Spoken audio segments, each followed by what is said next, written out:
Hi guys, in this tutorial I will talk about the string data type.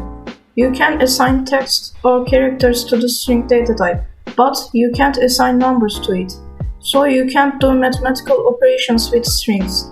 You can use it to write something to the console, and you can use the string data type like this.